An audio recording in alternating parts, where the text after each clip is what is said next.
थांबा थांबा हात नाही आहे याच्यातच कारण वळवळ केली मी इथं बघितलं ना वळवळ केली आणि इथं आहे ना तोंड दिसलं जरा हा पाईप कशाचे कोणता पाईपलाईन आहे नळ कनेक्शन हो हा कुठला म्हणजे कुठलं पाणी आहे 20 इंच आहे का नाही वरती टाकीन नंतर एवढं पाईप होतं मग काय 20 इंच जायचं जाते आहे का इकडे मोठं आहे का मॅडम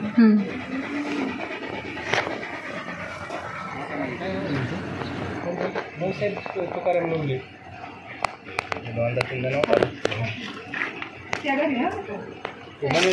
हा ते काय मागले मॅडम एवढं जाऊन मग काय ते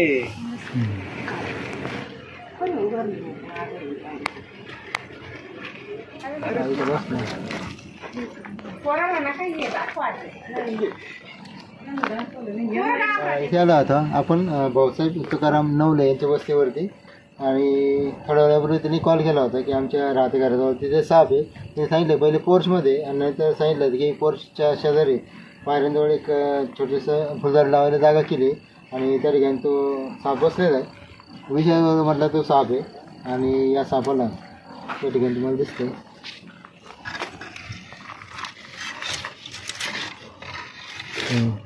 बऱ्यापैकी मध्यम आकाराचा साप आहे अंगाने मजबूत आहे परंतु राहत्या घराजवळ मात्र अशा पद्धतीने जर झाडी लावली तर कधी कधी असे साप बसते इथे समोर दिसते तुम्हाला एकदम मोठ्या आकारामधला हा नाग आहे आणि एवढ्या मोठ्या आकाराचा नाग अशा राहत्या घराजवळ जर आले तर त्या ठिकाणी आपल्याला खबरदारी फार मोठ्या प्रमाणामध्ये घ्यावी लागते सध्या उन्हाळ्याचे दिवस आहेत आणि उन्हाळ्यामध्ये उष्णता जास्त जर भडकली तर अशा पद्धतीचे साप जिथे गारवा आहे तिथे हमखास बसू शकतात आणि घराजवळ जर अशा पद्धतीचे झाडं असतील तर त्या ठिकाणी कोणत्याही प्रकारचे साप मात्र बसू शकतात इथे विषय वर्गामधला हा साप आहे याला आपण सुरक्षित घेऊ ताब्यात आणि नंतर निसर्गामध्ये सोडून देऊ परंतु राहत्या घराजवळ मात्र अशी झाडी जर असतील तर त्यापासून आपल्याला थोडंसं सावधानता पण बाळगावं लागते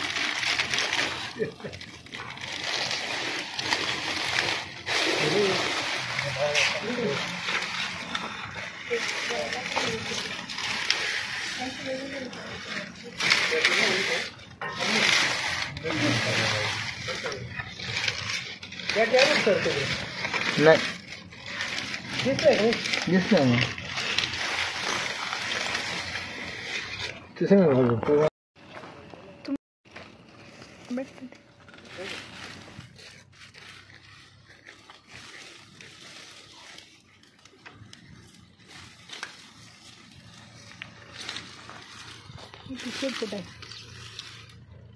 तिकडे गेलं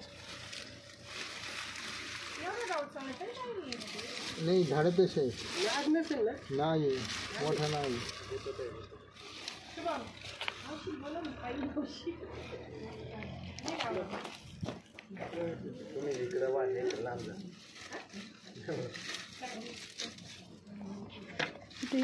इथे स्कीन आहे झाडात इथं मध्ये हे बघ इथे हां तिथे आहे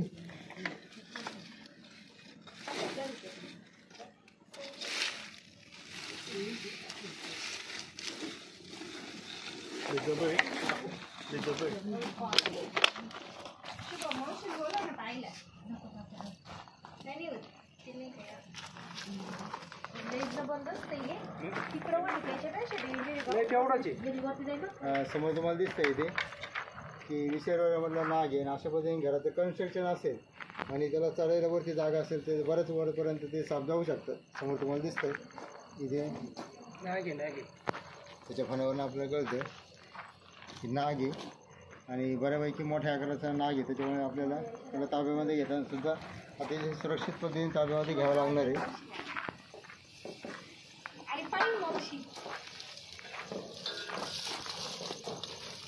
दिसते अतिशय मोठ्या आकारामधला हा नाग आहे आणि सध्या ऊन जास्त आहे आणि ऊन जास्त असल्यामुळे अशा पद्धतीचे गारवा घेण्यासाठी अशा प्रकारचे साप येऊ शकतात समोर तुम्हाला दिसतं की हाताळताना मात्र अतिशय फक्त ते जोरात टाकतात त्यांना देखील त्याचा बऱ्यापैकी मोठा आहे आणि अशा प्रकारचे साप जर घराच्या आसपास असतील, जरी आपण सापांना वाचवत असलो तरीसुद्धा मात्र त्यापासून आपल्याला भरपूर काळजी घ्यावी लागते. आणि अशा पद्धतीने विश्वास घेण्यासाठी जर साप आले तर ते घाबरून आपल्यावर ते आक्रमण करू शकतात. तर तुम्हाला समोर दिसतं आहे की मोठ्या आकारामधला हा नाग आहे आणि त्याला ताबी घेताना जोरात पुरस्कार देखील तो बाहेर टाकतो.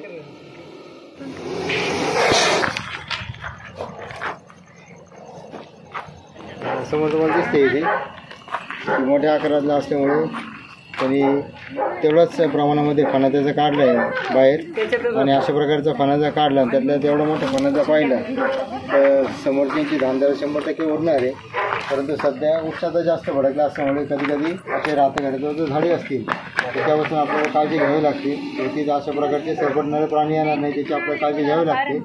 आणि याचं एकमेव कारण म्हणजे शेतीचा परिसर आणि जवळपास उंदरांचं जास्त असलेलं प्रमाण, याच्यामुळे असे साप कधी कधी घराजवळ येऊ शकतात.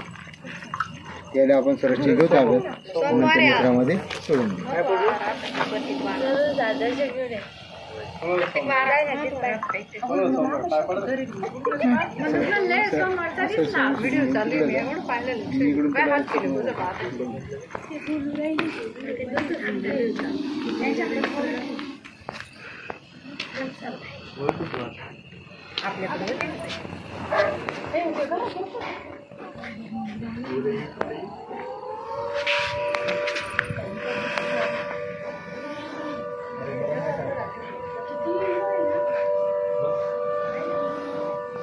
कोणत्या जातीचा आहे हो? नाही, पण जाती राहतात.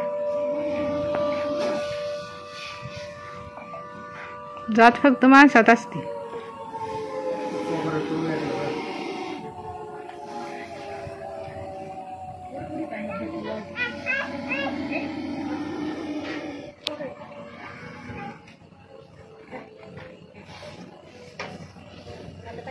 चला आवडलं.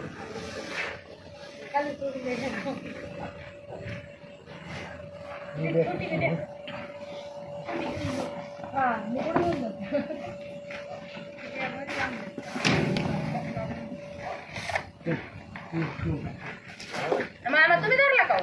हा मी धरलं मग ते यायचंच होतं गावतात. ते वहिनी पण दिसत तू येत नाही. हा तसंच आहे तेवढंच आहे. आणि ते बाई किती मोठं झालं. मोठं ते काय जाय राहतं. आणि ते पिल्लू कसं होतं? आणि कोणी बघितलं डायरेक्ट दिसलं तिथे तरी तुळशी जवळ आलं ते पायरे वरून आलं पुढं. आवाज आला मला. भाऊसाहेब तुकाराम नवले मालदाड यांच्या राहत्या रात्रीच्या वेळी जो आपल्याला नाग सापडला होता, या नागाला आपण त्याच्या नैसर्गिक अधिवासामध्ये या ठिकाणी सोडून दिलं.